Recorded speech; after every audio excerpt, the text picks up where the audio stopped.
Only believe. Only believe. And all things are possible. Only believe. My Lord, I believe.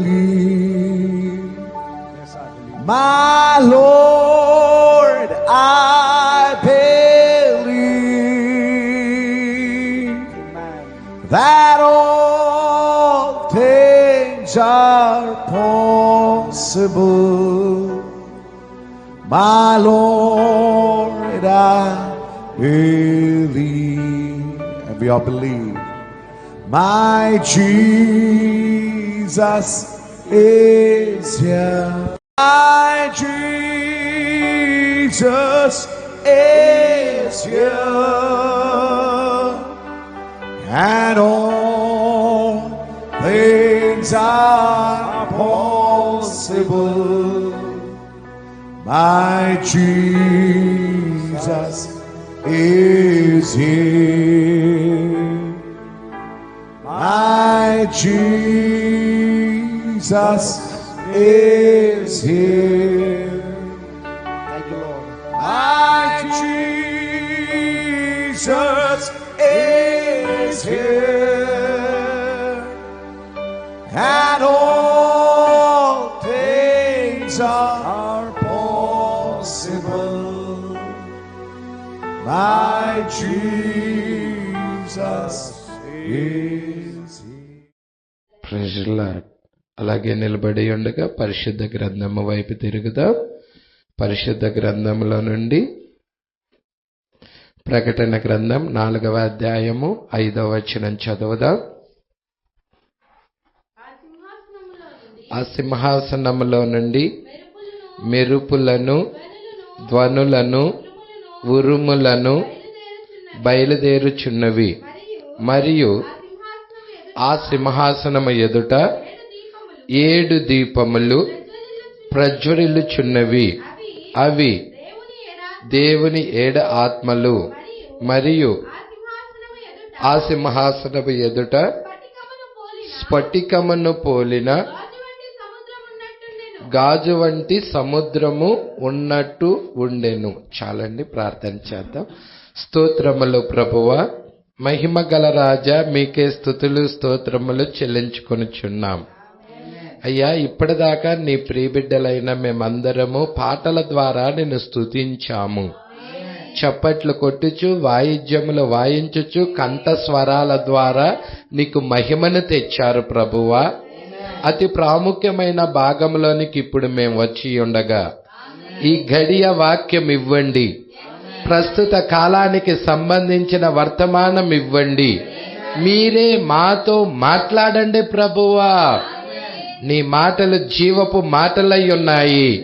అవి మరణములో నుండి జీవంలోనికి దాటించేవై ఉన్నాయి. అయ్యా, వాక్యంలో మా స్థానం ఏమై ఉన్నదో మీరు చూయించండి ప్రభువా. అయ్యా, మా మధ్య ఒక్క బలహీనుడు కూడా లేకుండా చెయ్యండి.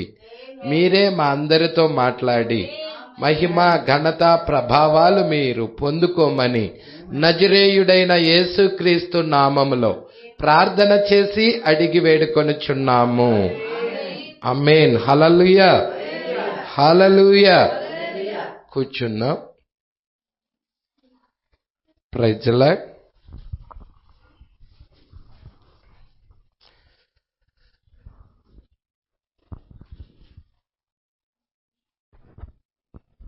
హల్లెలూయా. చాలా జాగ్రత్తగా గమనిద్దాం. ప్రకటన గ్రంథం మరి ఇది 3వ పుస్తకం అండి. ప్రకటన గ్రంథం 4వ అధ్యాయంలో పార్ట్ 3 అన్నమాట, 3వ బుక్. మరి చాలా విషయాలు దీనిలో ఉన్నాయి. జాగ్రత్తగా మీరు పట్టుకోవాలి. ఇక్కడ 178వ పారా వైపుకి తిరుగుచున్నాను. మీ దగ్గర కూడా ఉంటే చూడండి. మరి 78. ఇది చాలా మంది మెసేజీలో ఉన్నవారికి అడ్డుబండ. ఈ పేర ఒకటే అడ్డుబండ. హల్లెలూయా. మరి ఇక్కడ ఏమున్నదో చూద్దాం, చాలా జాగ్రత్తగా చూద్దాం. హల్లెలూయా. మరి మీరు చాలా జాగ్రత్తగా గమనించాలని ప్రభు పేరిట కోరుచున్నాను. ఇక్కడ మనము చూచినట్లయితే 178వ పేరాలో ముగ్గురు దేవుళ్ళు కలరని విశ్వసించే అనేక వేల మంది. హల్లెలూయా. ఇప్పుడు బయట ఉన్న సంఘాల్లో ప్రజలు ఎటువంటి విశ్వాసం పెడతారో చెప్పండి? ముగ్గురు దేవుళ్ళు ఉన్నారని విశ్వాసం పెడతారా లేదండి? తండ్రి అయిన దేవుడు ఉన్నాడు, కుమారుడైన దేవుడు ఉన్నాడు, పరిశుద్ధాత్మైన దేవుడు ఉన్నాడు. ముగ్గురు దేవుళ్ళు ఉన్నారని విశ్వాసం పెడతారు. హల్లెలూయా. విశ్వసించే అనేక వేల మంది త్రిత్వపు ప్రజలు కూడా దేవుడు రక్షించునని నేను విశ్వసించుచున్నాను అన్నాడు. ప్రజల యాక్చువల్ గా వారెవరు కూడా వధువులో భాగముగా రారు. హల్లెలూయా. వాళ్ళు ఎవ్వరు వధువులో భాగముగా రారు. మీరు చూడండి, జీవ గ్రంథము అనే వర్తమానము గనక చదివినట్లయితే హల్లెలూయా, వారికి కొంతమంది మరి వేల మంది త్రిత్వపు ప్రజలు కూడా దేవుడు రక్షించునని నేను నమ్ముచున్నాను. ఎందుకనగా అందులో గల వ్యత్యాసమును వారు తెలుసుకోలేకపోవచ్చున్నారు. హల్లెలూయా. ఈ వర్తమానం యొక్క ఆఖరిలో దీని గురించి మనం చూడబోతాము అన్నాడు. అంటే లాస్ట్ లో ఈ గుంపు గురించి నేను మాట్లాడతాను అని అన్నాడు. హల్లెలూయా. మీరు చాలా జాగ్రత్తగా పట్టుకోండి. దేవుడికి మహిమ కలుగునుగాక. అయితే మీరు వధువు యొక్క స్థానం అయితే వేరండి. వధువు యొక్క స్థానంలోకి వీళ్ళు రారు గాని, హల్లెలూయా, మీరు చూసారా, ఇంకొక బుద్ధి లేని కన్యక ఉన్నది, వాళ్ళు రక్షించబడుతున్నారు. హల్లెలూయా. తర్వాత ఒక గుంపు ఉన్నది. ఆ గుంపు కనుక చూసినట్లయితే మత్తయి సువార్త 26వ అధ్యాయం 25 అనుకుంటే 25, 26 ఒక్కసారి చూడమ్మా. మత్తయి సువార్త 25 అమ్మా. ఒక్కసారి మీరందరూ తీయండి. అది 25:31.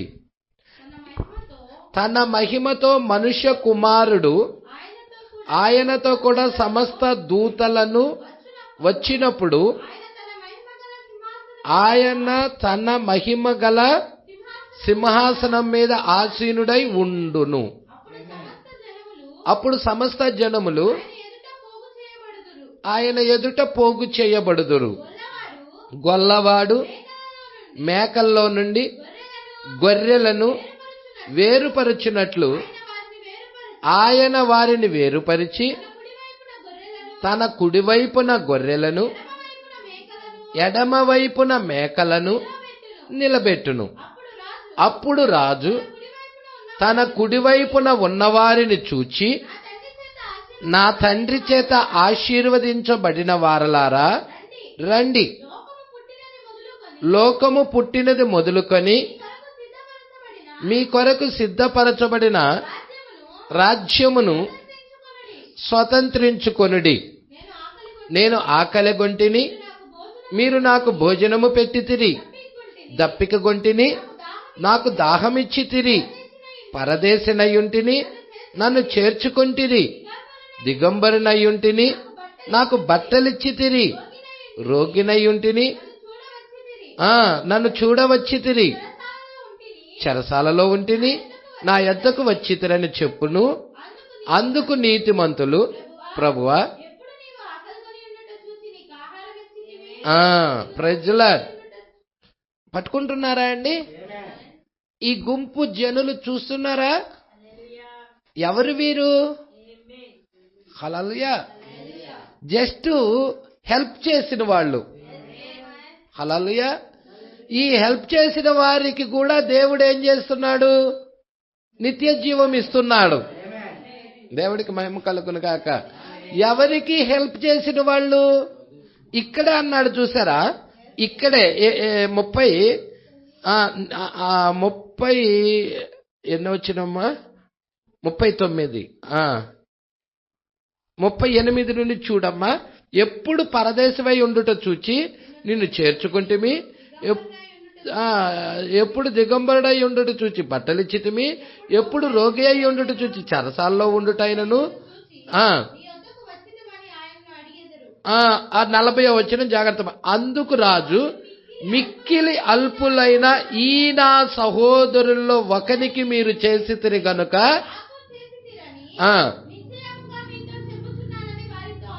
ఇక్కడ 40వ వచనంలోనే వాళ్ళు ఎవరికి చేశారో రాయబడినది. ప్రజల ఎవరికి చేశారంట? వాళ్ళు ఎవరికి చేశారంటున్నాడండి? హల్లెలూయా. మీరు పట్టుకుంటున్నారా? నా సహోదరులలో ఒకనికి. సహోదరుడుగా ఉండాలంటే పుట్టాలి, వాక్యానికి జన్మించాలి.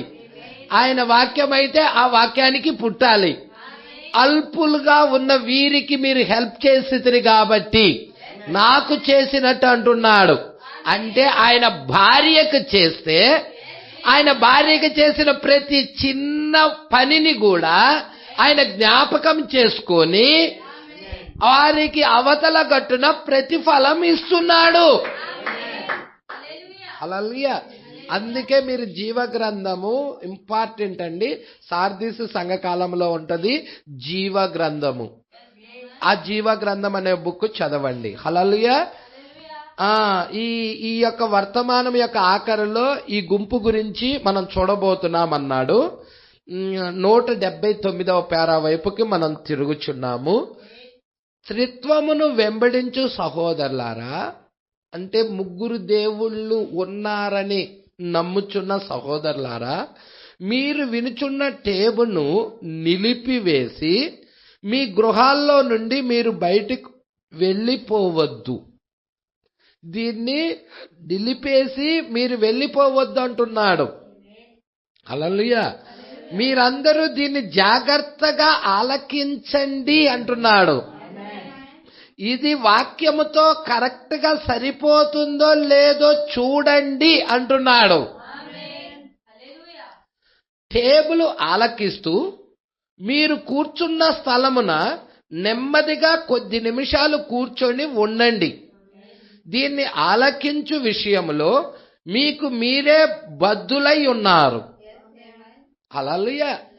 ఈ టేబుల్ మీరు ఆలకించే విషయంలో మీకు మీరే బద్దులై ఉన్నారు. సరైన తీర్మానం చేసుకోలేదనుకో మీరు విడవబడతారు. ఎత్తబాటుకు వెళ్లకుండా విడవబడతారు. అందుకే చాలా జాగ్రత్తగా ఈ వాక్య విషయంలో మీరు నిర్ణయము తీసుకోవలసిన వారై ఉన్నారు. ప్రైజ్. అందుకే అంటున్నాడు, మీరు కూర్చున్న స్థలమున నెమ్మదిగా కొద్ది నిమిషాలు కూర్చొని ఉండండి. దీన్ని ఆలకించు విషయంలో మీకు మీరే బర్దులై ఉన్నారు. మీ సంఘ సభ్యులకు మీరు బర్దులై ఉన్నారు. అర్థమైనదా? రికార్డు చేయబడిన వర్తమాన టేబులను అడిగి తీసుకొనుటకు నిలిపివేయవద్దు. ఇవి అక్కడ సంఘ కాపరి దగ్గర నుండి అడిగి తీసుకొని ఆ టేప్స్ వినండి. ఎందుకు? ఆ టేప్స్ లో జీవమున్నది. ఆ టేప్స్ లో వర్తమానము అది వాయిస్ ఆఫ్ గాడ్, అంటే దేవుని యొక్క స్వరమై ఉన్నది. ఆ వర్తమానం మనల్ని బ్రతికించేదై ఉన్నది. ఆ వర్తమానం మనల్ని చిగిరింపజేసేదై ఉన్నది. ఆ వర్తమానం మనల్ని స్వస్థపరిచేదై ఉన్నది. ఆ వర్తమానం మన దేహాలను మార్చేదై ఉన్నది. ఆ వర్తమానం మనల్ని ఎత్తబాటుకు తీసుకొని వెళ్లేదై ఉన్నది. సమస్తము ఆ వర్తమానములోనే దాచబడి ఉన్నాయి. హల్లెలూయా. అందుకే ఆ టేప్స్ వినమంటున్నాడు. ఆ టేప్స్ వినండి. ఒకసారి ఏం జరిగినదో తెలుసా? ఒక ఆమెకి క్యాన్సర్ వ్యాధి ఉంటే హాస్పిటల్కి తీసుకెళ్ళినప్పుడు వాళ్ళ భర్త గారు టేప్స్ ఆన్ చేసి పెట్టాడు. ఎప్పుడైతే ప్రవక్త విలియం మ్యారియం బ్రనాం గారి యొక్క టేప్స్ అక్కడ ఆన్ చేసి పెట్టాడో అప్పుడు ఆ టేబుల్లో నుండి వచ్చిన స్వరము జాగ్రత్తగా ఆ సహోదరి ఆ రోగి వింటా ఉన్నది. ఎప్పుడైతే ఆ యొక్క టేప్స్ లో నుండి వస్తున్న ఆ స్వరాన్ని వింటా ఉన్నదో అక్కడ యూ స్టాండ్ అప్ అని వచ్చినది. అప్పటికప్పుడే ఆమె లేచి నిలబడినది. అప్పుడు ఆపరేషన్ థియేటర్ లో జరిగిన కార్యం అన్నమాట. ఇక్కడ హాస్పిటల్లో ఆమె స్వస్థపరచబడినది. క్యాన్సర్ గడ్డ కూడా లేదా అక్కడ. డాక్టర్లు కూడా ఆశ్చర్యపోయారు. ఆ సహజాతీతమైన శక్తి ఉన్నది దాంట్లో. సహజాతీతమైన కార్యాలున్నాయి దాంట్లో. మన ఇంటిలో ఈ ప్రతిరోజు వినిపింపజేయాలి ఆయన స్వరాన్ని. అందుకే అంటున్నాడు చూసారా, మీరు వృద్ధులై ఉన్నారు. అర్థమైనదా? రికార్డు చేయబడిన వర్తమాన టేబుల్ను అడిగి తీసుకొనుటకు నిలిపివేయవద్దు, అడిగి తీసుకోమంటున్నాడు. ఇప్పుడు మీరు ఎలాగూ ఆలకించుచున్నారో అలాగే దానితో నిలిచి ఉండండి. ప్రసంగించిన ఈ వర్తమానము సత్యమా లేక అసత్యమా అనే విషయమును వాక్యము ద్వారా పరిశీలించండి. హల్లెలూయా. ఈ టేబుల్లో వస్తున్న ఈ వర్తమానము సత్యమా లేక అసత్యమా అని నీ దగ్గర ఉన్న పరిశుద్ధ గ్రంథములో నుండి వాక్యము ద్వారా నువ్వు పరిశీలించు. మేలైన దానిని చేపట్టండి అని పరిశుద్ధ గ్రంథం చెప్పుచున్నది కదా. మేలైనది పట్టుకోండి. అది సత్యమైతే దాన్ని పట్టుకొని ఉండండి. దీన్ని ప్రజలు సమ్మతించరని నాకు తెలుసు. బయట సంఘాల్లో ప్రజలు ఈ మాటలు, ఈ వాక్యము, ఈ టేప్స్, ఈ వర్తమానము, ఈ స్వరము సమ్మతించరని నాకు తెలుసు. విలియం మ్యారియం బ్రనాం గారు మీకు ఎలా తెలుసయ్యా అంటే ప్రవక్త అంటున్నాడు, యేసుక్రీస్తును కూడా ప్రజలు సమ్మతించలేదు.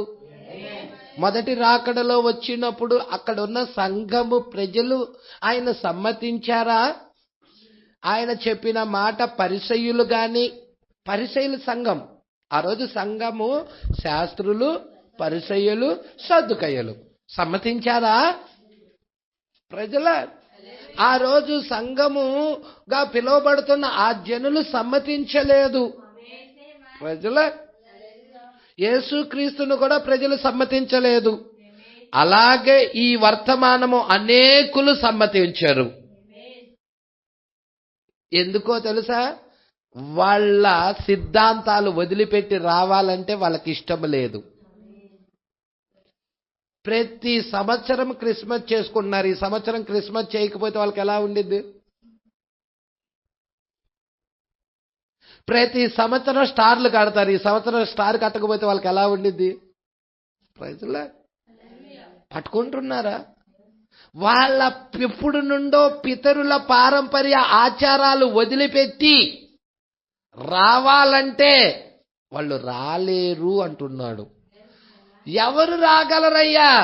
ఏర్పాట్లో ఉన్నాళ్ళు, ఎన్నికలో ఉన్నాళ్ళు, ఆ సత్యాన్ని పరిశీలన చేసినాళ్ళు, పరిశుద్ధ గ్రంథములో లేఖనాలను ఎవరైతే పరిశీలన చేస్తారో, అలాగా ఉన్నవో లేవో చూస్తారో వారు అసలైన వాక్యం దగ్గరికి రాగలరు.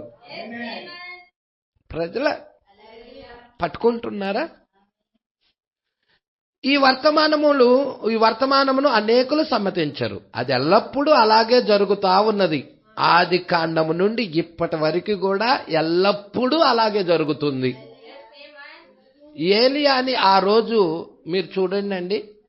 ఏలియా చూస్తే ఆ సారెపతి గ్రామములో ఉన్న విధవరాలకి ఆహారము 3.5 సంవత్సరాలు ఆహారము ద్వారా పోషించబడినదా? ఏలియా ఆకాశాన్ని ఇత్తడి వలె చేశాడా? వర్షము కురవకుండా ఆ సారేపతి గ్రామంలో విధవరాలు కుమారుడు చనిపోతే బ్రతికించాడా? మరి ఆసక్తితో ప్రార్థన చేస్తే వర్షం వచ్చినదా? మరి ఇన్ని కార్యాలు బయలుదేవుడా యెహోవా దేవుడా అని సవాల్ చేశాడా కర్మేలు దగ్గర? అందరూ బయలుపక్షాలు నిలబడినప్పుడు యెహోవా దేవుడని రుజువు చేశాడా? ఆయన నమ్మారనుకుంటున్నావా జనులు? ఇన్ని గొప్ప కార్యాలు చేసినా ప్రజలు తిరిగారనుకుంటున్నారా? మరి ఆ రోజే తిరగకపోతే ఈ రోజు ఎలా తిరుగుతారండి? యేసుక్రీస్తు లాజరు చనిపోయినప్పుడు లేపాడా? మరి ఎవరైనా పరిసయ్యులు తిరిగారా?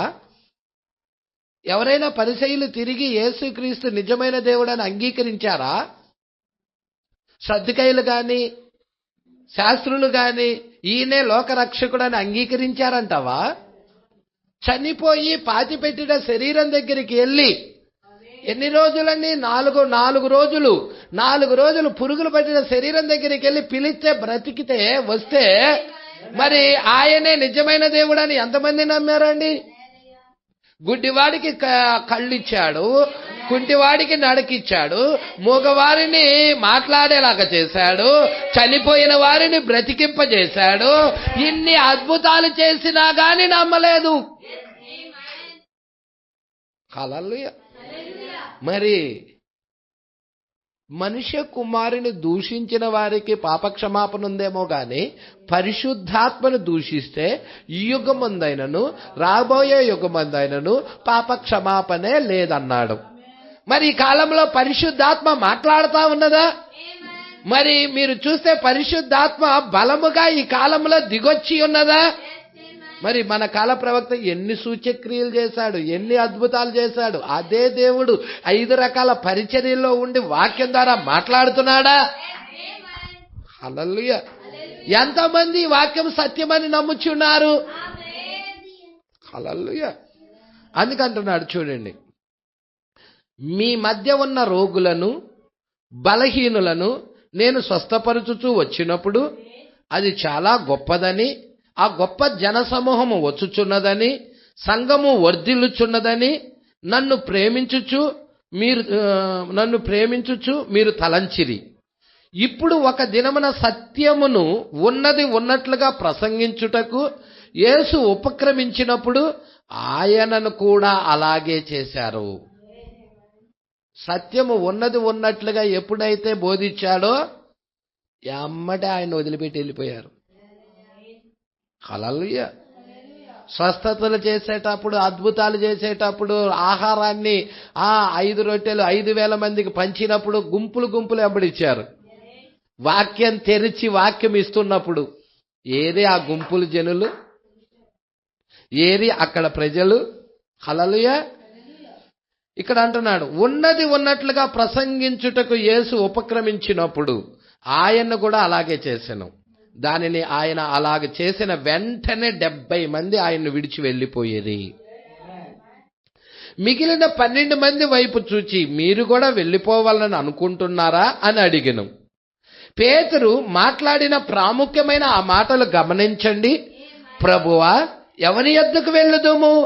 నీవే నిత్య జీవపు మాటలు గలవాడవు అని చెప్పును. దేవుని యొక్క వాక్యము మాత్రమే నిత్యమైనది. అందువల్ల ఎచ్చటైనా ఎవరైనా, హల్లెలూయా, దేవుని యొక్క వాక్యం మాత్రమే నిత్యమైనది. నీవే నిత్య జీవపు మాటలు గలవాడవు. మేము విశ్వసించి ఎరిగి ఉన్నామని పేతురు అన్నాడు. అన్నాడని లేదా? 182వ పేర.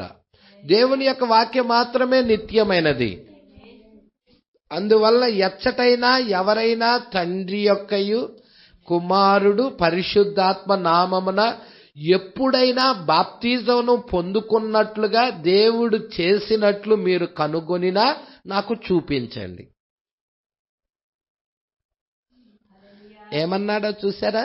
మత్తయి సువార్త 28:19లో యేసు వెళుతూ తండ్రి యొక్కయు కాబట్టి సమస్త జనులను శిష్యులుగా చేయుడి, తండ్రి యొక్కయు కుమారుని యొక్కయు పరిశుద్ధాత్మ యొక్కయు నామములోకి బాప్తిజం ఇచ్చుచు అని చెప్తున్నాడు. ఎవరితో చెప్తున్నాడు? శిష్యులతో. అలా ఇచ్చినట్టుగా పరిశుద్ధ గ్రంథములో ఉన్నదేమో నాకు చూయించండి అంటున్నాడు ప్రవక్త. చెప్పాడుగా పాస్టర్ గారు, ఇక్కడ చెప్పాడు ఇచ్చినట్టుగా. ఏ మాటలు పలుకుతూ ఇచ్చినట్టుగా ఉన్నదా? ఎందుకో తెలుసా? అక్కడ నామం లేదు. నామం అంటే పేరు లేదు.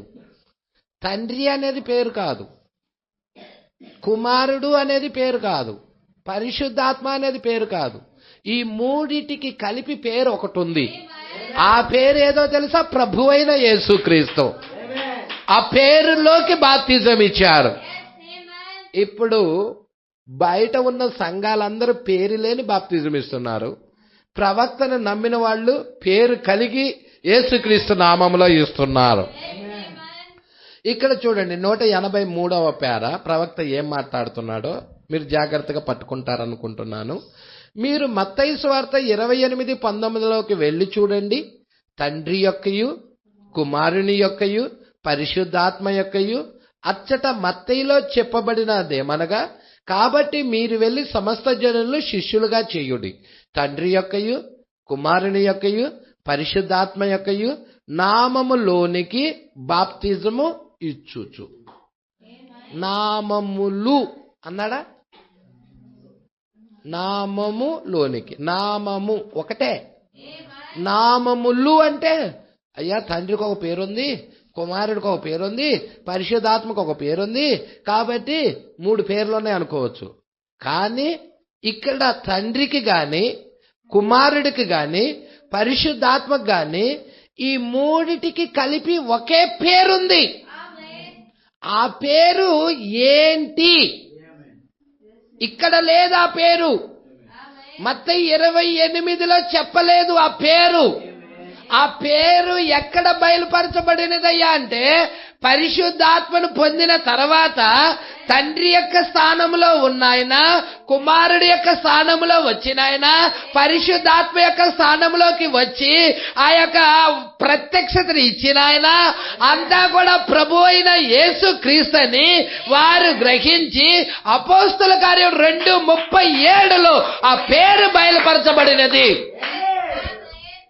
ఆ పేరేదో అక్కడ బయలుపరచబడినది. హల్లెలూయా. చూడండి,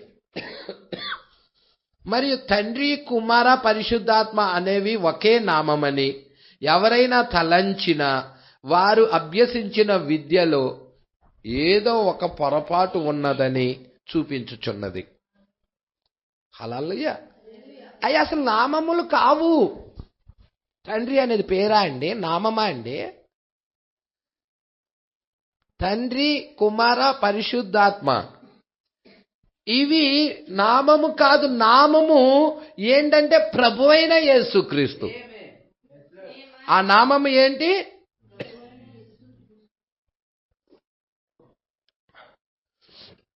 ఆ నామం ప్రభువైన యేసుక్రీస్తు. అందుకే మీరు దీన్ని పట్టుకోండి. తండ్రి కుమార పరిశుద్ధాత్మ అనేవి ఒకే నామమని ఎవరైనా ఆలోచిస్తే, తలంచినట్లయితే వారు అభ్యసించిన విద్యలో ఏదో ఒక పొరపాటు ఉందని అది చూపించుచున్నది. హల్లెలూయా. తండ్రి అనేది నామము కాదు, పేరు కాదు. కుమారుడు అనేది నామము కాదు, పేరు కాదు. పరిశుద్ధాత్మ అనేది నామము కాదు, పేరు కాదు. అవన్నీ అనగా తండ్రి కుమారుడు పరిశుద్ధాత్మ అనేవి యేసుక్రీస్తు అనే నామమునకు వర్తించే బిరుదులు. ఎవరికి సంబంధించిన బిరుదులవి? యేసుక్రీస్తు అనే నామమునకు, ఆ పేరుకు వర్తించే బిరుదులు అన్నమాట అవి. ఆయన తండ్రి ఆఫీసులో ఉన్నాడు పాత నిబంధనలో. కొత్త నిబంధనలో కుమారుడుగా, కుమారుడు ఆఫీసులోకి వచ్చి గొర్రెపిల్లగా వచ్చి రక్తం చిందించాడు. చనిపోయిన తర్వాత మేడగదిలో వాళ్ళు కనిపెట్టి ప్రార్థన చేస్తుంటే పరిశుద్ధాత్మ ఆఫీసులోకి వచ్చాడు. అదే దేవుడు. ఇప్పుడు 3 దేవుళ్ళు కాదు, ఒక్క దేవుడు. 3 ఆఫీసుల్లో ఉన్నాడు.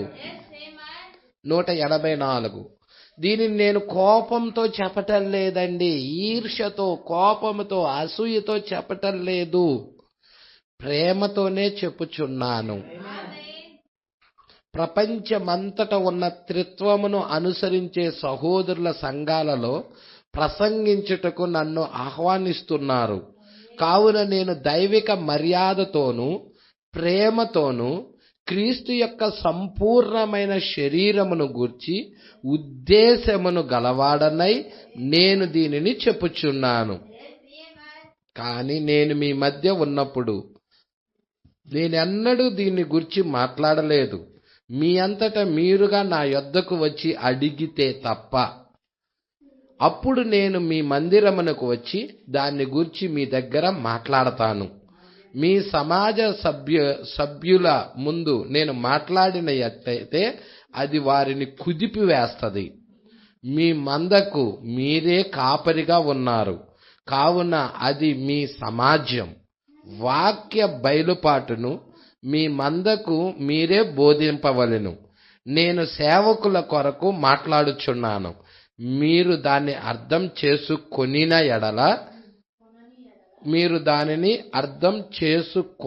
ఎడల రండి, కూర్చొని మనము కలిసి దాన్ని గూర్చి చర్చించుకుందాం. సమస్తమును పరీక్షించి మేలైన దాన్ని చేపట్టుడి అని పరిశుద్ధ గ్రంథము చెప్పినది. మీ మందకు మీరే బాధ్యులు. మీ సమాజ సభ్యుల ముందు నేను మాట్లాడిన ఎడల అది వారిని కుదిపివేస్తుంది, గందరగోళానికి గురి చేస్తుంది. హల్లెలూయా. మీ మందకు మీరు కాపరిగా ఉన్నారు కావున అది మీ సమాజం. అదంతా ఏంటి? మీ ఆ సంఘము మొత్తము, మీరు మిమ్మల్ని వెంబడిస్తున్న అదంతా కూడా మీ సమాజం అయి ఉన్నది. హల్లెలూయా. వాక్య బయలుపాటును మీ మందకు మీరే బోధించాలి. కాపర్లుగా ఉన్న మీరే వాక్య బయలుపాటును మీ మందకు బోధించాలి. హల్లెలూయా. నేను సేవకుల కొరకు మాట్లాడుచున్నాను అంటున్నాడు. మీరు దాన్ని అర్థం చేసుకొనిన ఎడల రండి, కూర్చొని మనము కలిసి దాన్ని గురించి చర్చించుకుందాం అంటున్నాడు. సమస్తం పరీక్షించి మేలైన దాన్ని చేపట్టుడి అని పరిశుద్ధ గ్రంథం చెప్తుంది. ఇక్కడ మీరు పట్టుకుంటున్నారా? మనము ఇందాక చూసాం ప్రకటన గ్రంథం 4వ అధ్యాయములో ఏంటమ్మా? స్ఫటికమును పోలిన గాజు వంటి సముద్రం ఉన్నట్టు ఉండెను. వస్తున్నారా అక్కడికి? అసలు ఇంతకీ ఆ స్ఫటికమును పోలిన గాజు వంటి సముద్రం ఏమిటో మనం చూడబోతున్నాం. హల్లెలూయా. మరి ఇక్కడ ప్రవక్త ఎంత స్పష్టంగా 184వ పేరాలో చెప్పాడో చూడండి. మీరే జాగ్రత్తగా పరిశీలన చెయ్యండి. ప్రవక్త యొక్క మనసు ఏమై ఉన్నదో, ప్రవక్త మీద ఉన్న అభిషేకం ఏమై ఉన్నదో మీరు జాగ్రత్తగా పట్టుకోగలరని ప్రభు పేరట కోరుచున్నాను. 185వ పేరా అండి. స్ఫటికమును పోలిన గాజు వంటి సముద్రం, అచ్చటే బలి అర్పణన కడుగుతురు. ఈ గాజు వంటి సముద్రం ఉన్నట్టున్నది. ఈ నమూనా ఎక్కడదే? పరలోకపు నమూనా. పరలోకములో యోహాను చూస్తున్నాడు. పరలోకములో ఏం చూస్తున్నాడు? చూడమ్మా, పరలోకంలో ఏం చూస్తున్నాడు? ఒక సింహాసనం చూస్తున్నాడు. ఆ సింహాసనము మీద ఒకడు ఆసీనుడై ఉండుట చూస్తున్నాడు. ఆసీనుడైన వాని దృష్టికి సూర్యకాంత పద్మరాగాలు పోలినవాడు, మరకతము వలె ప్రకాశించు వర్షపు ధనుస్సును సింహాసనం ఆవరించి ఉండటం చూస్తున్నాడు. 24 సింహాసనాలు చూస్తున్నాడు. 24 పెద్దలు దాని మీద ఆసీనుడై ఉండుట చూస్తున్నాడు. మరి ఆ సింహాసనాల యందు 24 పెద్దలు తెల్లని వస్త్రాలు ధరించుకొని తమ తల్ల మీద సువర్ణ కిరీటాలు పెట్టుకున్న వారై కూర్చోటం చూస్తున్నారు. ఇప్పుడు 5వ వచనంలో ఆ సింహాసనంలో నుండి మెరుపులు, ధ్వనులు, ఉరుములు. ఇక్కడ మీరు చూస్తున్నారా? 3 సింహాసనంలో నుండి ఏమొచ్చినాయి? మెరుపులు వచ్చినాయి, ధ్వనులు వచ్చినాయి, ఉరుములు వచ్చినాయి, బయలుదేరుచున్నవి. మీరు పట్టుకున్నారా ఈ విషయం? జాగ్రత్తగా పట్టుకోండి. ధ్వనులు ఎప్పుడైతే పరిశుద్ధాత్మ సీమోను ఇంటి మీదకి కుమ్మరించబడినదో, పరిశుద్ధాత్మ పెంతెకొస్తు దినాన పరిశుద్ధాత్మ ఎప్పుడైతే దిగొచ్చి ఉన్నదో ధ్వనులు ప్రారంభమైనవి, భాషలు మాట్లాడటం ప్రారంభమైనాయి, ధ్వనులు వచ్చి ఉన్నాయి. వారు తర్వాత పెంతెకొస్తు వాళ్ళు ఏం చేశారయ్యా, అది సమస్తగా మార్చారు. హల్లెలూయా. దేవుడు అక్కడ నుండి ఎటువైపుకి తిరిగాడు, ప్రవక్త వైపుకి తిరిగాడు. ప్రవక్త సంపూర్ణమైన వాక్యాన్ని తీసుకొని వస్తున్నాడు. ఇక్కడ 7 ముద్రల పుస్తకాన్ని ఎప్పుడైతే విప్పబడి ఆ గొర్రెపిల్ల విప్పి ఉన్నదో దానిలో నుండి ఉరుములు బయటకు వచ్చి ఉన్నాయి. మీరు పట్టుకుంటున్నారా?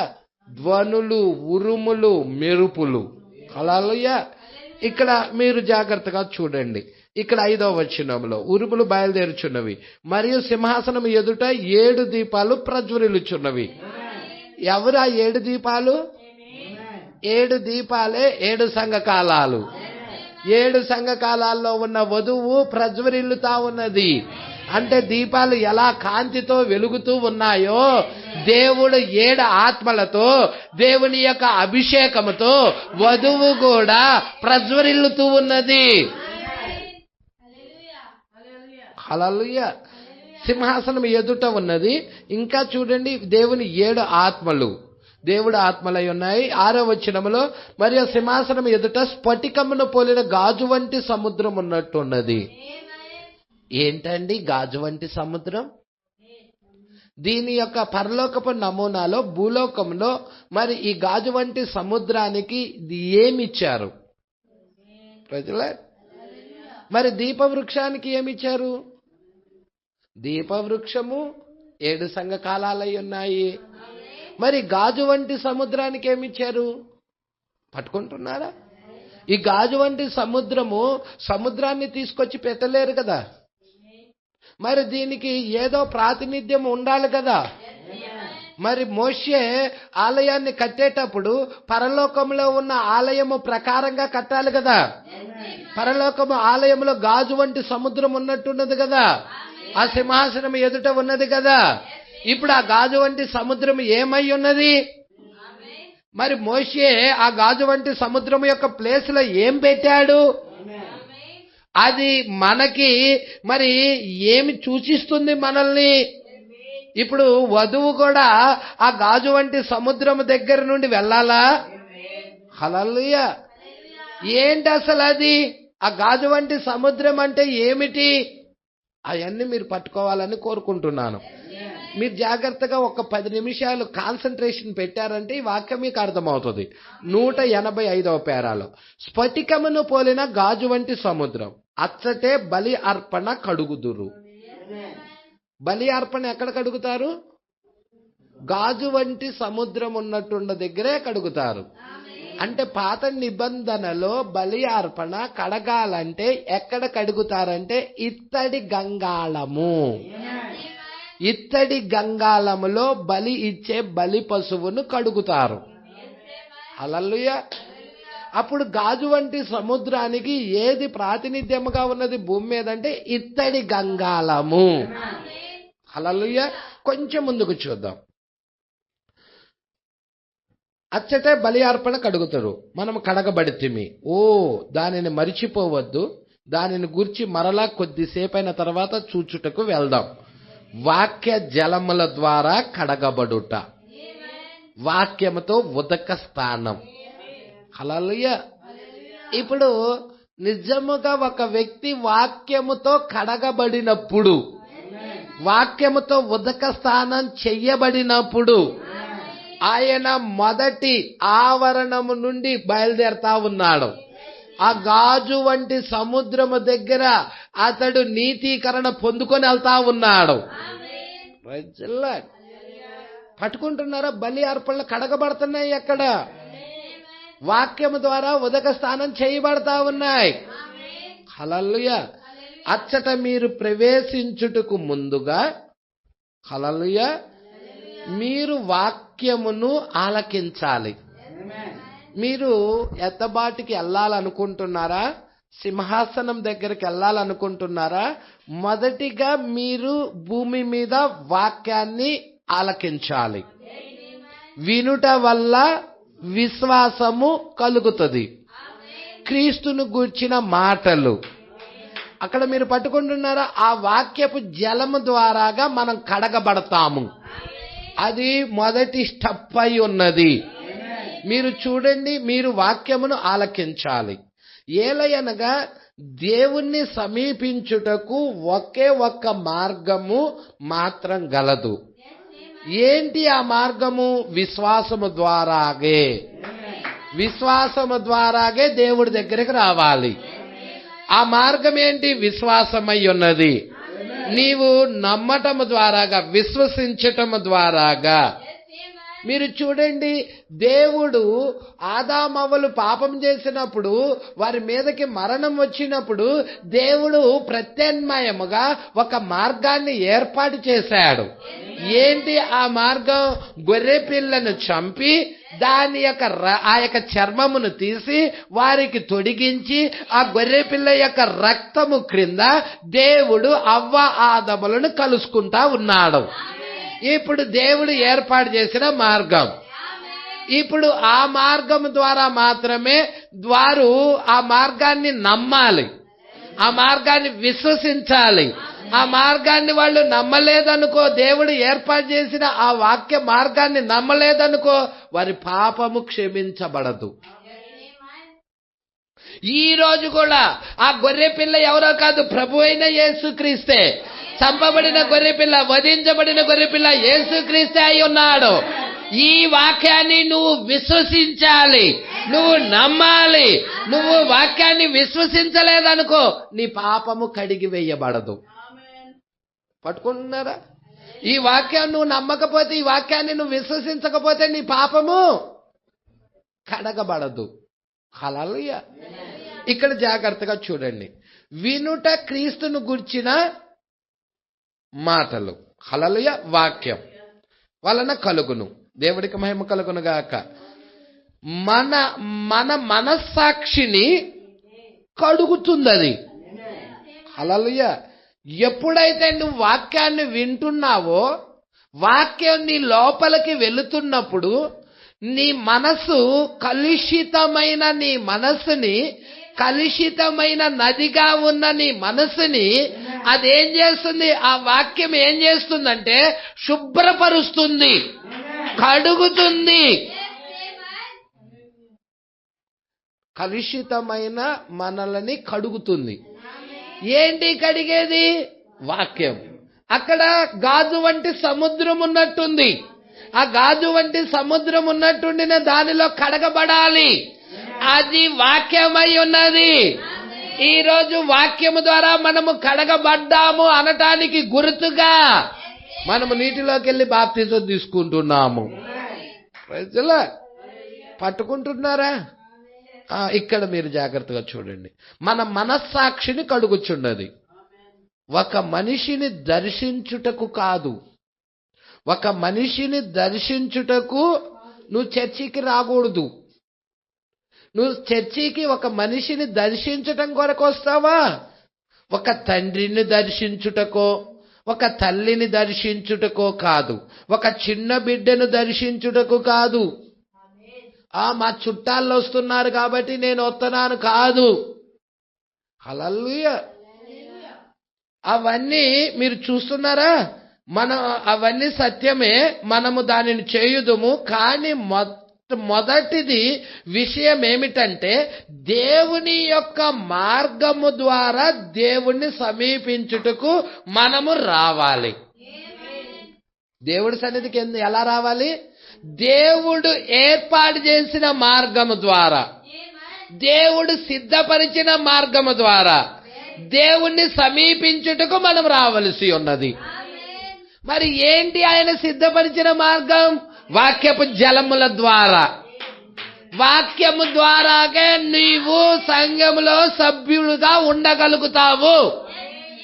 ఒక సభ్యుడిగా ఉండాలంటే, నువ్వు సంఘములో ఒక సభ్యురాలుగా ఉండాలంటే వాక్యం ద్వారా, వాక్యానికి పుట్టితే, వాక్యానికి జన్మిస్తే అప్పుడు ఉండగలుగుతాం. హల్లెలూయా. ఇక్కడ అంటున్నాడు, దేవుని యొక్క వాక్యమును మనము వినుట ద్వారా మనం కడగబడుచున్నాం.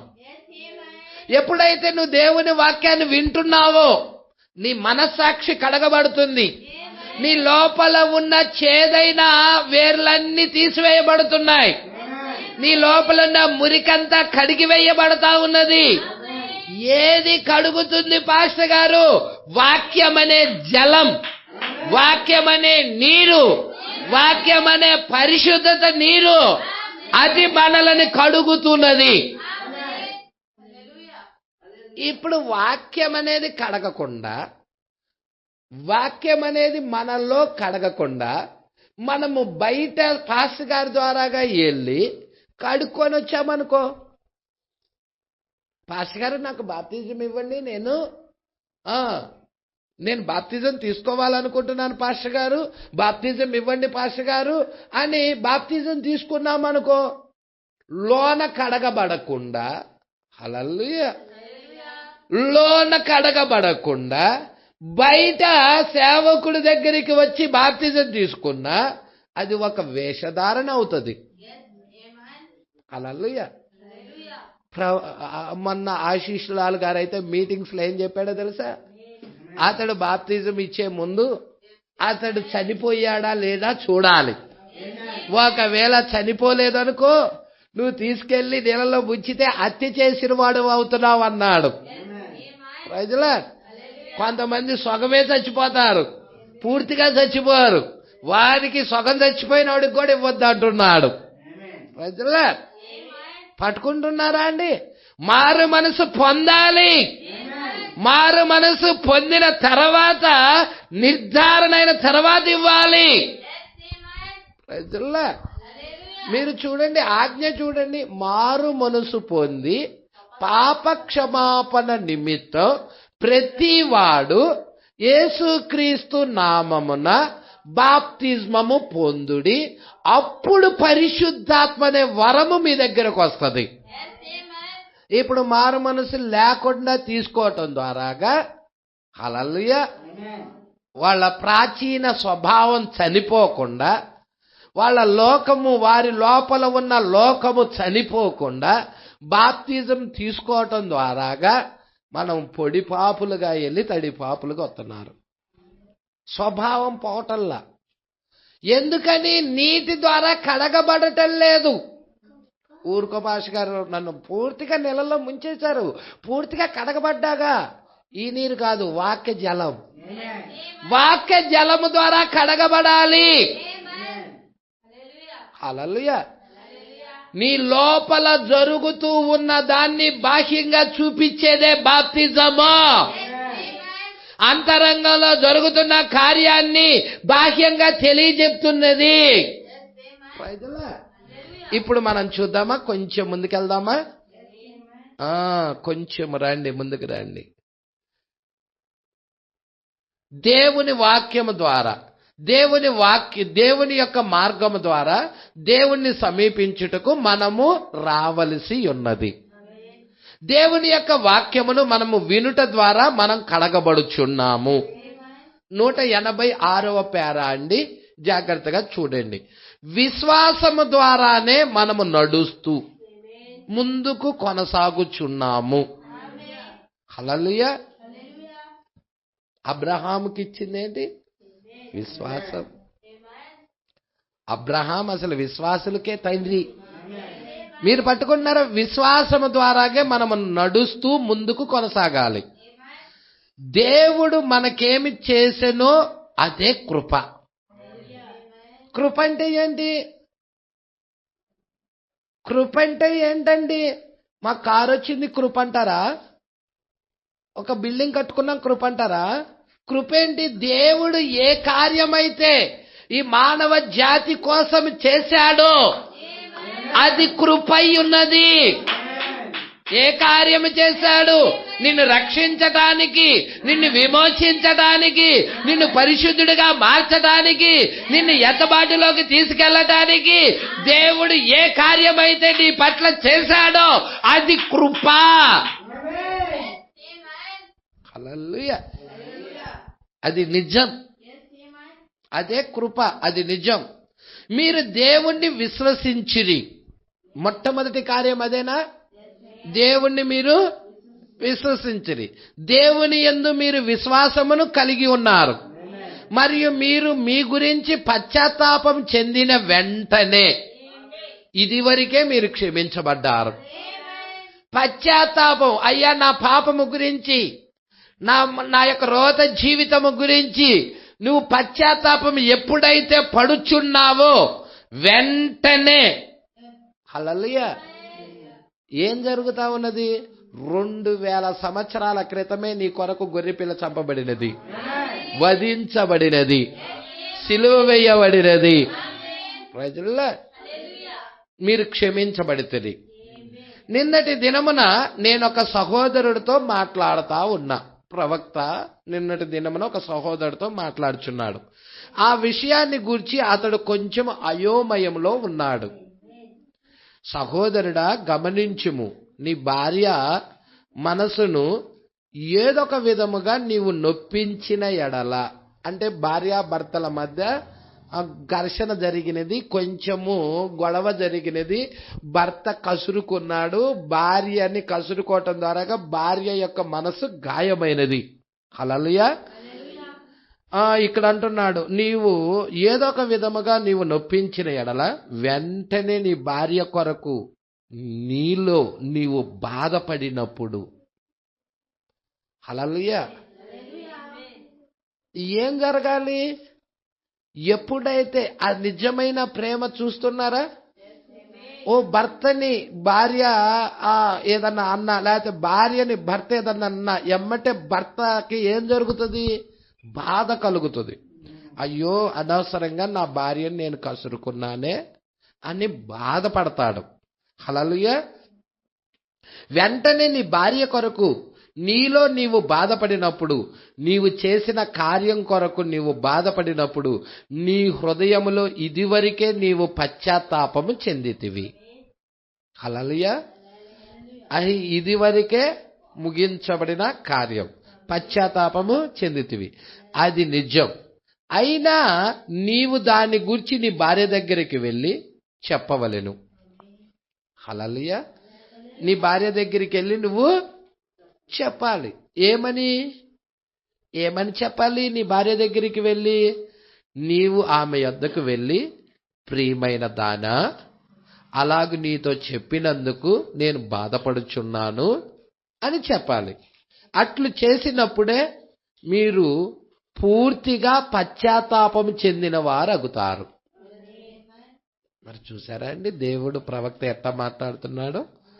అట్లా ఎప్పుడైతే మీరు చేస్తున్నారో అప్పుడే పూర్తిగా మీరు పశ్చాత్తాపం చెందిన వారు అగుదురు. ఇప్పుడు దేవుని యొద్దకు సమీపించుటకు కూడా మార్గం అట్లే ఉన్నది. నీ భార్య దగ్గర ఎలాగ ఉన్నదో అదే విధముగా దేవుడి దగ్గరికి సమీపించే మార్గము కూడా అట్లాగే ఉన్నది. నీ భార్య పట్ల నువ్వు తప్పిదం చేసినట్టుగానే దేవుడి పట్ల నువ్వు దేవుడికి వ్యతిరేకంగా ఏదైనా తప్పిదం చేసినప్పుడు ఎమ్మటే నీ మనసులో పశ్చాత్తాపము కలుగుతుంది, దుఃఖము కలుగుతుంది, వేదన కలుగుతుంది. వెళ్ళి ప్రార్థిస్తావు, క్షమించమని దేవుడిని కన్నీటితో అడుగుతావు. ప్రజల్లో అర్థమవుతుందా? ఇక దేవుడి దగ్గరికి వెళ్ళి ఎప్పుడైతే నువ్వు ప్రార్థించి, ప్రభువా నేను ఇక అన్నడు ఆ పని చెయ్యను ప్రభువా, నన్ను క్షమించు ప్రభువా, ఇక నుండి నేను అలాంటి వాటి జోలి నేను వెళ్ళదలుచుకోలేదు ప్రభువా, నన్ను నువ్వు క్షమిస్తావని అయ్యా నమ్ముచున్నానని ఎప్పుడైతే నువ్వు నీ ప్రభువుతో మాట్లాడతావో అతడు ఆ కార్యాన్ని క్షమిస్తాడు. ప్రభువు కూడా క్షమిస్తాడు. నీ భార్య ఎలాగా నీ భార్యకి వ్యతిరేకంగా నువ్వు మాట్లాడినప్పుడు, గాయపరిచినప్పుడు, గాయముగా చేసినప్పుడు నీ హృదయంలో పశ్చాత్తాపం కలిగినదో, క్షమించమని మరలా నేను అలా చేసి ఉండకూడదు, నీ పట్ల దయతో క్షమించమని అడుగుతున్నావో అట్లాగే తిరిగి నీ దేవుణ్ణి అడగాలంటున్నాడు. ఆ విధానంలో తిరిగి నీ దేవుణ్ణి అడగాలి.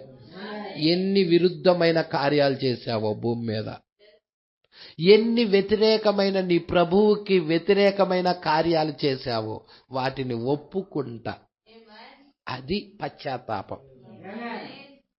ఈరోజు మనం ఒప్పుకుంటున్నామా? హల్లెలూయా. పట్టుకుంటున్నారా ఇక్కడ? ఒప్పుకున్నప్పుడు మాత్రమే దేవుడు ఆత్మ నీ పట్ల కదిలాడుతుంది అంటున్నాడండి. ఇప్పుడు చూడండి, ఇప్పుడు దేవుని యొద్దకు సమీపించుటకు కూడా మార్గం అట్లే ఉన్నది. ఇప్పుడు ఇంకొక వ్యక్తి ఉన్నాడు.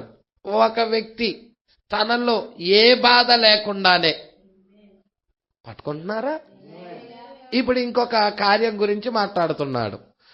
ఏ బాధ లోన లేదు, అసలు బాధే లేదు. పెదాలతో అంటున్నాడు, జాగ్రత్తగా పట్టుకోండి. ఏ బాధ లేకుండానే నేను ఆమె మనసును నొప్పించాను. హల్లెలూయా. లోన బాధ లేదు, పెదమితో మాట్లాడుతున్నాడు. నేను ఆ మనసును నొప్పించాను, కానీ అదేం పర్వాలేదు. నేను వెళ్ళి ఆమె దగ్గరకు వెళ్ళి అందుకొరకు నేను బాధపడుచున్నానని చెప్తాను. నేను నీ మనసును నొప్పించినందుకు బాధపడుతున్నానని చెప్తున్నాను అని వెళ్ళి చెప్పిన అతడు ఒక వేషధారి. లోనేమన్నా బాధ ఉందా? బాధ లేకుండా పెదాలతో మాట్లాడుతున్నాడు. పశ్చాత్తాపము లేకుండా మాట్లాడుతున్నాడు. అర్థమవుతుందా? ఈరోజు దేవుణ్ణి సమీపించే విధానము జాగ్రత్తగా పట్టుకోమంటున్నాడు. అతడికి ఏమంటున్నాడు? ఏ బాధ లేకుండానే నేను ఆమె మనసును నొప్పించాను, కానీ అదేం పర్వాలేదు. నేను వెళ్ళి ఆమె దగ్గర అందుకొరకు నేను బాధపడుచున్నాను అని చెప్తాను అని వెళ్ళి చెప్పినా అతడు ఒక వేషధారి. అర్థమైనదా? అది నిజం. ఒప్పుకోలు ఎన్నడూ దేవుని ద్వారా అంగీకరించబడదు. ఆ ఒప్పుకోలు ఎన్నడూ కూడా దేవుని ద్వారా, అంటే పశ్చాత్తాపం లేకుండా ఒప్పుకోలు, దుఃఖము లేకుండా ఒప్పుకోలు, కన్నీరు లేకుండా. మీరు తడి కళ్ళతో కూడిన ఒప్పుదల అని అనేక వర్తమానాల్లో కూడా ప్రవక్త మాట్లాడాడండి. హల్లెలూయా. కాబట్టి ఇటువంటి ఒప్పుకోలుని దేవుడు అంగీకరించడు అంటున్నాడు. హల్లెలూయా. బాప్తిజం తీసుకోవటానికి వచ్చేటప్పుడు కూడా నువ్వు ఖచ్చితంగా నేను పాపినని ఒప్పుకొని తను చేసిన తప్పిదాలన్నిటి నిమిత్తం ఒప్పుకోవాలి. హల్లెలూయా. ఇక్కడ 189వ పేర, మీ పాపముల కొరకు మీరు సంపూర్ణముగా పశ్చాత్తాపము చెందాలి. పాస్టర్ గారు నన్ను ముంచేయండి. పాస్టర్ గారు ఏంటి ముంచేదా? పాస్టర్ గారు నన్ను ముంచేయండి అనగల్లా కాళ్ళలో తీసుకెళ్ళి ముంచేసి వస్తే ఉపయోగం ఏంటి? లోన మార్పు లేకుండా, లోన పశ్చాత్తాపం లేకుండా, లోన సరైన ఒప్పుదల లేకుండా, ప్రజల్లో సరైన మారు మనసు లేకుండా దేవుడికి మహిమ కలుగునుగాక. అందుకంటున్నాడు, మీ పాపముల కొరకు మీరు సంపూర్ణముగా పశ్చాత్తాపము చెందాలి. కొద్దిగా కాదు, సంపూర్ణంగా పశ్చాత్తాపము. అట్లు మీరు మీ పాపముల కొరకు పశ్చాత్తాపము చెందిరని ఎరిగినప్పుడు, వీళ్ళు పశ్చాత్తాపం చెందారు, ఇలా పాపముల కొరకు పశ్చాత్తాపం చెందారని ఎరిగినప్పుడు మీరు మారు మనసు పొంది, హల్లెలూయా, పశ్చాత్తాపం, పాప క్షమాపణ నిమిత్తం ప్రతివాడు యేసుక్రీస్తు నామమున బాప్తిజం పొందుడి. అప్పుడు మీరు పరిశుద్ధాత్మ అనే వరము పొందుదురు. అర్థమైనదా? అది చాలా సాధారణమైనది. దానిని మిక్కిలి సామాన్యమైనదిగా దేవుడు చేసేశాడు. సాధారణమైన విషయంగా చేశాడు. ఏం చేయాలంట? ఏం చేయాలండి? ఏం చేయమంటున్నాడు? ఏం చేయమన్నాడు? పశ్చాత్తాపడాలి. మన పాపముల కొరకు, మీ పాపముల కొరకు మీరు సంపూర్ణంగా పశ్చాత్తాపం చెందాలి. అట్లు మీరు మీ పాపముల కొరకు పశ్చాత్తాపం చెందితిరని ఎరిగినప్పుడు, హల్లెలూయా, మారు మనసు పొంది పాప క్షమాపణ నిమిత్తం లేఖనము ప్రకారముగా ప్రతివాడు యేసుక్రీస్తు నామమున బాప్తిజం పొందండి. అప్పుడు మీరు పరిశుద్ధాత్మ, ఆ దేవుడు మీలోకొచ్చి నివసిస్తాడు. ఈ ప్రాసెస్ ఉంది దేవుడు నివసించాలంటే. ఒక వ్యక్తిలో దేవుడు నివసించాలంటే ముందు ప్రాసెస్ ఏంటో తెలుసుకోవాలి. హల్లెలూయా. ప్రభువా నువ్వు నాలో నివసించయ్యా అంటే ముందు ప్రాసెస్ జరగకుండా ఎలా నివసిస్తాడు? హల్లెలూయా. ఒప్పుదల ఉండాలి, పశ్చాత్తాపం ఉండాలి, ఆ వేరుపరుచు జలముల ద్వారా కడగబడాలి, దేవుడిని కన్నీటితో మనం సమీపించాలి, దుఃఖముతో వేదనతో సమీపించాలి.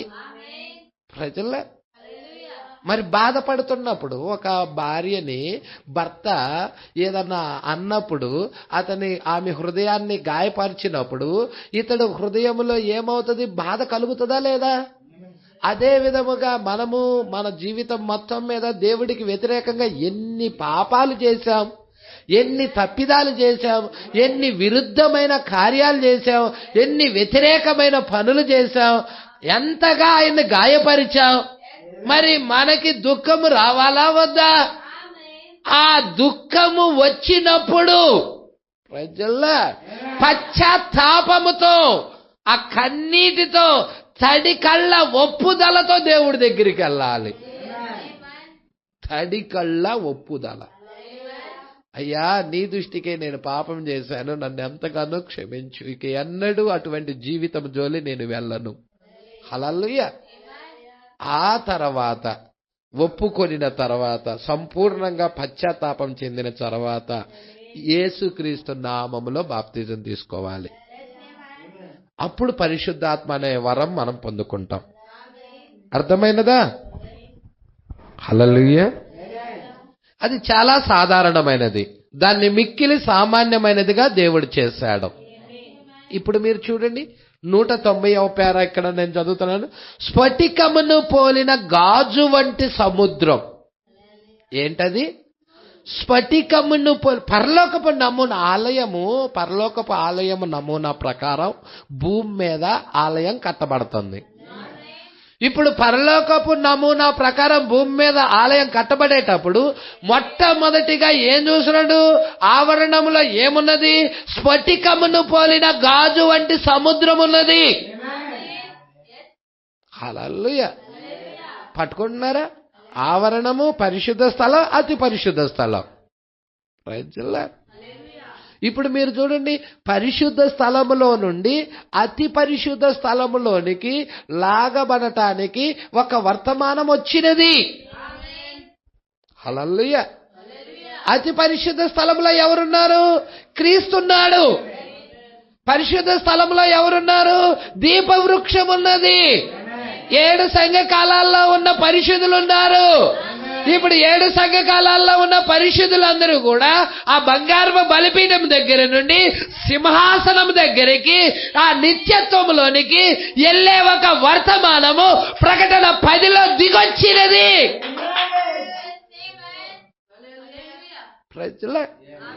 కొంచెం ముందుకు చూద్దాం. ఇక్కడ ఆవరణంలో ఏమున్నది? ఇత్తడి బలిపీఠం, ఇత్తడి గంగాళం. ఇత్తడి క్లియర్ గా రాయబడింది. ఇత్తడి. అవునా? ఏమని రాయబడింది? ఇత్తడి. ఇత్తడి దేనికి సాదృశ్యం? మీరు చూడండి, మోషే అరణ్యంలో ఇత్తడి సర్పాన్ని ఎత్తాడు. మరి మీరు చూడండి, ఆ ఆలయం కట్టేటప్పుడు ఆవరణంలో ఇత్తడి గంగాళం ఉన్నది, ఇత్తడి బలిపీఠం ఉన్నది, దహన బలులు అర్పించడానికి ఇత్తడి బలిపీఠం ఉంది అక్కడ. ఏలియా చూడండి 3.5 సంవత్సరాల ఆకాశాన్ని ఇత్తడి వలె మార్చాడు. ఇత్తడి దైవిక తీర్పుకు సాదృశ్యముగా ఉన్నది. పాపము తీర్పు తీర్చబడినది అనటానికి గుర్తుగా ఇత్తడి ఉన్నది. హల్లెలూయా. ఇక్కడ మీరు చూడండి, స్ఫటికమును పోలిన గాజు వంటి సముద్రం. అది స్ఫటికము వలె ఉన్నదని అచ్చట చెప్పబడుట మనం కనుగొన్నాం. ఇప్పుడు ఈ స్ఫటికపు సముద్రం అనేది ఇత్తడి సముద్రపు తొట్టికి హల్లెలూయా సాదృశ్యముగా ఉన్నది. స్ఫటికపు సముద్రం అనేది పరలోకములో స్ఫటికపు సముద్రాన్ని చూశాడు. అది భూమి మీద దేనికి సాదృశ్యముగా ఉన్నది? ఇత్తడి సముద్రపు తొట్టి, ఇత్తడి గంగాళం. హల్లెలూయా. అది పరలోకములో స్ఫటికపు సముద్రం వలె ఉన్నది. ఒక స్ఫటికపు సముద్రం వల్లే మోషే దాన్ని చూశాడు. అయితే అది భూమి మీద దానికి ప్రాతినిధ్యముగా దేవుడు ఏది ఏర్పాటు చేయమన్నాడంటే ఇత్తడి గంగాళము, సముద్రపు తొట్టి ఇత్తడి గంగాళం అని పిలువబడుచున్నట్లు అది తయారు చేయబడినది. హల్లెలూయా. ఒక ఇత్తడి బలిపీఠం, ఇత్తడి గంగాళం ఉన్నది, ఇత్తడి బలిపీఠం, బలులను అర్పించు ఇత్తడి బలిపీఠం. అక్కడ మీరు రెండు చూస్తున్నారు కదండి, ఒకటేమో ఇత్తడి గంగాళం, ఇంకోటేమో ఇత్తడి బలిపీఠం. హల్లెలూయా. ఇప్పుడు మీరు చూడండి, 6వ ముద్రలో 4వ అధ్యాయంలో వధువు ఎత్తబడుతుంది. 4వ అధ్యాయంలో వధువు, ప్రకటన గ్రంథం 4వ అధ్యాయం మొదటి వచనంలో వధువు ఎత్తబడుతుంది. 19వ అధ్యాయంలో ఆమె తిరిగి వస్తా ఉన్నది. మధ్యలో ఉన్నాయి అన్ని కూడా మనం చూస్తా ఉన్నాం. ఏం జరుగుతా ఉన్నది? 6th సీల్, 6వ ముద్ర. 6వ ముద్రలో శుద్ధీకరణ ముద్ర. 6వ ముద్ర శుద్ధీకరణ ముద్ర కాదా? 6వ ముద్రలో 1,44,000 మంది శుద్ధీకరించబడుతున్నారా? వాళ్ళు ఎక్కడున్నారు? ఇత్తడి బలిపీఠము దగ్గర. అదే 6వ ముద్రలో మీరు చూస్తున్నారు బుద్ధి లేని కన్యక కూడా ఉన్నదా? వాళ్ళు ఎక్కడున్నారు? ఇత్తడి గంగాళము దగ్గర. శుద్ధీకరణ ముద్ర అయ్యున్నది. హల్లెలూయా. సంగమా పట్టుకుంటున్నారా? మరి వధువు ఎక్కడుంది పాస్టర్ గారు? వధువు ఆ పరిశుద్ధ స్థలములో ఉన్న దీపవృక్షము దగ్గర నుండి, దీపవృక్షము దగ్గర ధూప వేదిక ఉంది, బంగారపు బలిపీఠం ఉన్నది. ఆ ధూప వేదిక బంగారపు బలిపీఠం దగ్గర నుండి సింహాసనం మీదకి లాగబడతా ఉన్నది. Praise the Lord. సంగమా పట్టుకుంటున్నారా? మీరు చూడండి, ధూపవేదిక చూస్తున్నారా?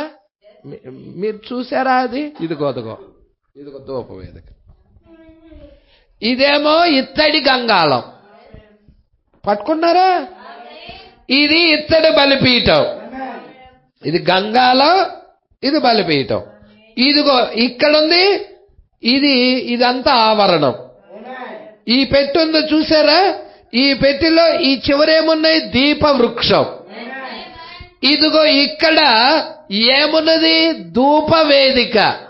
ఇది బంగారం, బంగారపు ధూపవేదిక. ఇదేమో ఇత్తడి ధూపవేదిక, ఇది బంగారపు ధూపవేదిక. ఇక్కడ బంగారపు దీప వృక్షం. హల్లెలూయా. ఈ బంగారపు ధూపవేదిక దగ్గర ఎవరున్నారు? వధువు ఉన్నది. ఈ రోజు వధువు అక్కడే ఆరాధన చేస్తా ఉన్నది. ఇప్పుడు బంగారపు ధూపవేదిక దగ్గర నుండి సింహాసనం దగ్గరికి వెళ్తా ఉన్నది. హల్లెలూయా. ఎంతమంది ఇక్కడే ఉన్నారు? ఇక్కడ మీరు చూద్దాం, 191. ఇత్తడి గంగాళం సముద్రపు తొట్టె అని పిలవబడినట్లు అది తయారు చేయబడినది. ఒక ఇత్తడి బలిపీఠం, బలులు అర్పించు ఇత్తడి బలిపీఠం. 191 చూస్తున్నాము, జాగ్రత్తగా చూడండి. ఇత్తడి అనగా దేనిని సూచించుచున్నదో మీరు ఎరుగుదురా? Praise the lord. ఇత్తడి అనగా దేనిని సూచించుచున్నదో మీరు ఎరుగుదురా? తీర్పును. మరి 6వ ముద్ర ఏంటి? 6వ ముద్ర శ్రమలు, తీర్పు. అందుకే బుద్ధి లేని కన్యక అక్కడ ఉన్నది. అందుకే 1,44,000 మంది అక్కడ ఉన్నారు. హల్లెలూయా. తీర్పును సూచిస్తుంది. పట్టుకుంటున్నారా? మరి ఈమె ఇత్తడి దగ్గర లేదు. హల్లెలూయా. మరి ఈమె ఎక్కడున్నది? బంగారపు బలిపీఠం దగ్గర. ఈమెకి తీర్పు సిలువలోనే ఈమె తీర్పు తీర్చబడి ఉన్నది. కాబట్టి ఈమెకి తీర్పు లేదు. యేసుక్రీస్తులో ఉన్నది కదండి ఈమె. యేసుక్రీస్తుకి సిలువ వేయబడేటప్పుడు ఈమె కూడా ఆయనలోనే ఉన్నది కాబట్టి హల్లెలూయా, ఈమెకి తీర్పు లేదు. కొంచెం ముందుకు చూద్దామా. ఇత్తడి అనగా దేన్ని సూచిస్తుందో మీరు ఎరుగుదరా? తీర్పును. మోషే ఒక ఇత్తడి సర్పాన్ని తయారు చేశాడు. అవునా? సర్పం అనగా దేనికి సూచిస్తుంది? సర్పము అనే గుర్తుకు అర్థమేమనగా ఏదేను తోటలో ఇదివరకే పాపమునకు తీర్పు తీర్చబడినది. ఏదేను తోటలో పాపం జరిగిందా? సర్పము మోసగిచ్చిందా? అవ్వని పాపము జరిగినదా? మరి పాపానికి ఇదివరకే తీర్పు తీర్చబడినదా? హల్లెలూయా. అందుకంటున్నాడు ఏదేని తోటలో ఇదివరకే పాపమునకు తీర్పు తీర్చబడినది. ఎట్లనగా ఆయన అది దాని తల మీద కొట్టును. ప్రవచనం చూసారా? నీకును స్త్రీకిని, నీ సంతానమునకు స్త్రీ సంతానమునకు వైరము కలగజేసేదను. ఇప్పటికి కూడా వైరమే. వైరం లేకుండా ఎక్కడుందండి? హల్లెలూయా. వైరము తగాదా ఎవరెవరికి? భార్యాభర్తలకా? ఎవరెవరికి? సర్పమునికను క్రీస్తుకి, సర్ప సంతానానికి దేవుని సంతానానికి, క్రీస్తు సంతానానికి దేవుని సంతానానికి వైరం. అవునా? ఇక్కడ ఇంకేమన్నాడమ్మా? ఇక్కడ మీరు జాగ్రత్తగా చూడండి. ఆయన దాని తల మీద కొట్టును, నీవు దాని మడిమ మీద కొట్టుదువు అని శపించబడెను. అది శపించబడినది. ఆ సర్పము శపించబడిందా? శపించబడింది. అంతకుముందు నడిచేది, ఇప్పుడు పొట్టతో పాకుతుంది. దాని ఆహారం కూడా మార్చబడింది. అది శపించబడినది, దాని ఆహారం కూడా మార్చబడినది. మీకు తెలుసా అవ్వ ఆదములు శపించబడ్డారా? అవ్వ ఆదముల మీదకి శిక్ష వచ్చింది అంతే, శపించబడల, శిక్ష వచ్చింది. సర్పం మీదకైతే శాపం వచ్చింది. అవ్వ ఆదములు పాపం చేశారు కాబట్టి వీరి నిమిత్తం, అవ్వ ఆదముల నిమిత్తం భూమి శపించబడినది. ఇక భూమి ముళ్ళ తుప్పలు, గచ్చ పొదలు మలవటం ప్రారంభమైనవి. అంటే భూమి యొక్క శాపం పోవాలంటే మరలా వీరు తిరిగి దేవుని కుమారులుగా, దేవుని కుమారుల ప్రత్యక్షత ఎప్పుడైతే వీరు పొందుకుంటారో అప్పుడు భూమి యొక్క శాపము కూడా పోతుంది. హల్లెలూయా. పట్టుకుంటున్నారా? అంటే తిరిగి మరలా థియోఫనీ, ఆ వాక్యపు దేహాలు ఎప్పుడైతే పొందుకుంటా ఉన్నారో వీరు, హల్లెలూయా, పాపము జరగంగల్లా వాక్యపు దేహం వదిలి వెళ్ళిపోయింది. ఇప్పుడు తిరిగి మరలా వీళ్ళు ఏం పొందుకుంటున్నారు? యేసుక్రీస్తు ద్వారాగా, రెండవ ఆదాము ద్వారాగా కోల్పోయిన ఆ వాక్యపు దేహాలన్నీ తిరిగి మరలా పొందుకుంటున్నారు వధువు. హల్లెలూయా. వాక్యపు దేహం తిరిగి మరలా పొందుకుంటుందా? యేసుక్రీస్తు ద్వారాగా మరలా ఆ యొక్క పాప క్షమాపణ, అది ఆ రక్తము ఏం జరుగుతా ఉన్నదంటే యేసుక్రీస్తు యొక్క రక్తము పాపమును కడిగేస్తా ఉన్నది. అప్పుడు మనం పరిశుద్ధముగా మార్చబడుతున్నప్పుడు ఆ థియోఫనీ, ఆ వాక్యపు శరీరము మరలా మనల్ని ధరించుకుంటుంది. పాపము ఉన్నప్పుడు అది వదిలిపెట్టి వెళ్ళిపోయింది, పాపము తీసేయబడినాక అది వస్తుంది. పట్టుకుంటున్నారా? కొంచెం ముందుకు చూద్దాం. ఇక్కడ జాగ్రత్తగా పట్టుకో. ఇత్తడి బలిపీఠము మీదే ఇత్తడి దైవిక తీర్పు. ఇత్తడి అనేది దైవిక తీర్పుకు సూచనగా ఉన్నది. ఇత్తడి బలిపీఠం మీదే బలులు దహించబడును. ఇత్తడి గంగాళం అనేది తొట్టె, అచ్చటే వాక్య జలముల ద్వారా వాక్యమనే ఉదక స్థానము చేత అర్పించబడు బలి కడగబడును.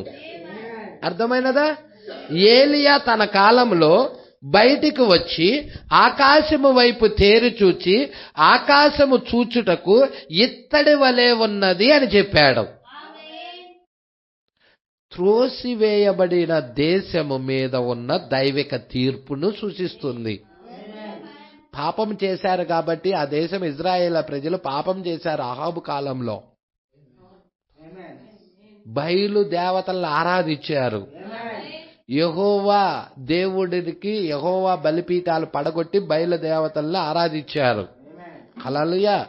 అందుకే ఆకాశం ఎలాగున్నదంట? ఇత్తడి వలె. త్రోసివేయబడిన దేశం మీద ఉన్న దైవిక తీర్పును అది సూచిస్తుంది. ఓ దేవా, ఇత్తడి అనేది దైవిక తీర్పును సూచిస్తుంది. ఇప్పుడు మనము గంగాళం తొట్టి దగ్గరికి వద్దాం. ఏంటది? స్ఫటికమును పోలిన గాజు వంటి సముద్రం. తొట్టి దగ్గరికి వద్దాం. ఈ గంగాళము ఖాళీగాను మరియు స్ఫటికము వలె చాలా తేటగా ఉన్నదని మీరు గమనించాలి. ఖాళీగాను స్ఫటికము వలె చాలా తేటగా ఉన్నదని మీరు గమనించండి. ఎందుకు? స్ఫటికమును పోలిన గాజు వంటి సముద్రము ఉన్నట్టు ఉండెను. ఎందుచేత అలాగున్నది అంటే ఇదివరకే సంఘము విమోచించబడినది, వెళ్ళిపోయినది, రక్తము లేదిక. హల్లెలూయా. ఇప్పుడు కొంతసేపు తర్వాత శ్రమల ద్వారా వచ్చుచున్న పరిశుద్ధులను గురించి మనం గమనిద్దాం. ఇచ్చట మరలా పూర్తిగా అగ్నిమయముగా ఉండుటను మనం కనుగొంటాం. మీకు తెలుసా? మీరు దీన్ని చదవాలనుకుంటున్నారా? సరే, ప్రకటన గ్రంథం 15వ అధ్యాయం వైపు తిరుగుదాం. 2వ వచనానికి వెళదాం. 15వ అధ్యాయము 2వ వచనం అందరూ తీయండి, చూద్దాం. మరియు అగ్నితో కలిసి ఉన్న స్ఫటికపు సముద్రము వంటిది ఒకటి నేను చూచితిని. Praise the lord. ఇక్కడ ఏమంటున్నాడు? ఈ అగ్నిమయమైన ఇత్తడి వంటి అగ్ని జ్వాలలు ఎచ్చట చూచెదమో మనము చదివి చూద్దాం. సరే, మంచిది. మరియు ఆశ్చర్యకరమైన మరి ఒక గొప్ప సూచన పరలోకమందు చూచితిని. హల్లెలూయా. ఆశ్చర్యకరమైన మరి ఒక గొప్ప సూచన పరలోకమందు చూచితిని. అదేమనగా 1వ వచనమండి, 15:1. మరియు ఆశ్చర్యకరమైన మరి ఒక గొప్ప సూచన పరలోకమందు చూచితిని. అదేమనగా 7 తెగుళ్ళు చేత పట్టుకొని ఉన్న 7 దూతలు. ఇవే ఈ కడవరి తెగుళ్ళప్పుడు మనం ఎక్కడుంటాం? భూమి మీద తెగుళ్ళు కుమ్మరించబడేటప్పుడు మనం ఎక్కడుంటాం? మనం భూమి మీద ఉన్నాం. మనం ఎక్కడుంటాం? మనము అక్కడ విందు అయిపోయిన తర్వాత 3.5 సంవత్సరాలు విందు జరుగుతుంది.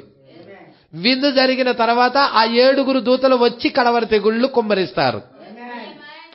పట్టుకుంటున్నారా? వారు విందు మిస్ అవరు. విందులో వాళ్ళు మిస్ అవరు. ఆ 7 దూతలు విందులో మిస్ అవరు. హల్లెలూయా. పట్టుకుంటున్నారా అండి?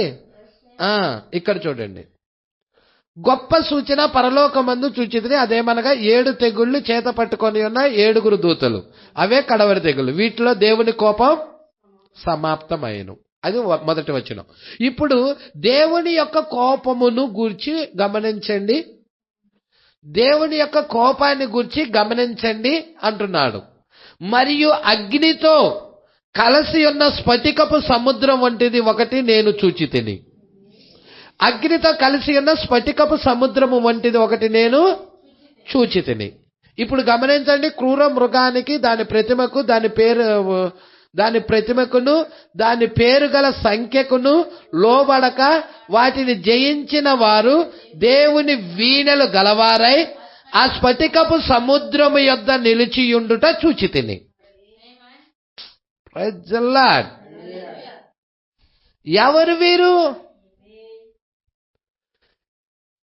క్రూర మృగానికి, దాని ప్రతిమకు, దాని పేరుకు గల సంఖ్యకు, ఆ 666కి లోబడక వాటిని జయించిన వారు దేవుని వీణలు గరవారై ఆ స్ఫటికపు సముద్రము యొద్ద నిలిచియుండుట చూచితిని. జనులందరూ గూర్చి నీ సన్నిధిని నమస్కారం చేసేదరని చెప్పుచు దేవుని దాసుడగు మోషే కీర్తనయు గొర్రెపిల్ల కీర్తనయు పాడుచున్నారు. హల్లెలూయా. ఏం పాడుతున్నారండి వీళ్ళు?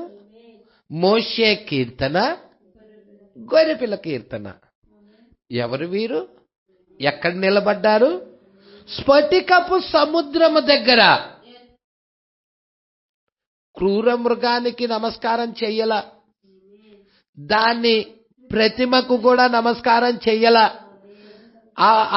దాని ప్రతిమకు, దాని పేరు గల సంఖ్యకు కూడా లోబడల. ఆ సంఖ్య ఎంత? 666. హల్లెలూయా. వికారియస్ ఫిల్లిడై. హల్లెలూయా. లోబడల. ఎవరు వారు? ఎక్కడున్నారు? స్ఫటికపు సముద్రము దగ్గర, గాజు వంటి సముద్రము దగ్గర. ప్రజల్లా, ఇప్పుడు గాజు వంటి సముద్రము పాత నిబంధనలో దేనికి సాదృశ్యముగా ఉన్నది? ఇత్తడి గంగాలానికి. అంటే వేరుపరుచు జలముల దగ్గర వాళ్ళు ఉన్నారు. ఎవరి మహాశ్రమంలో నుండి వస్తున్న వాళ్ళు? వీళ్ళెలా మోషే కీర్తన పాడుతున్నారు, వీళ్ళెలా గొర్రెపిల్ల కీర్తన పాడుచున్నారు. ఇక్కడుందా? జనులు అందరూ వచ్చి నీ సన్నిధిని నమస్కారం చేసేదరని చెప్పుచు దేవుని దాసుడగు మోషే కీర్తనయు గొర్రెపిల్ల కీర్తనయు పాడుచున్నారు. నెక్స్ట్ వారం ధ్యానం చేద్దాం. హల్లెలూయా. ఎంతమంది సంతోషంగా ఉన్నారు? మరి మీరు చదివి రండి. తర్వాత నెక్స్ట్ ఆ గొర్రెపిల్ల కీర్తన ఏమై ఉన్నదో వివరిస్తాడు, ఆ మోషే కీర్తన కూడా ఏమై ఉన్నదో దీంట్లోనే వివరిస్తారు. హల్లెలూయా. మరి మీరు చదవండి, చాలా అద్భుతంగా ఉంటది. హల్లెలూయా. మనము ప్రకటన గ్రంథం మరి 7వ ముద్ర తెరవబడటానికి ముందు, హల్లెలూయా, ఆ గ్యాప్ లో 6వ ముద్ర 7వ ముద్ర మధ్య ఖాళీలో ఏం జరుగుతుందో కూడా చూడబోతున్నాం. దేవుడు మాటలు దీవించను గాక. నెక్స్ట్ వారం 195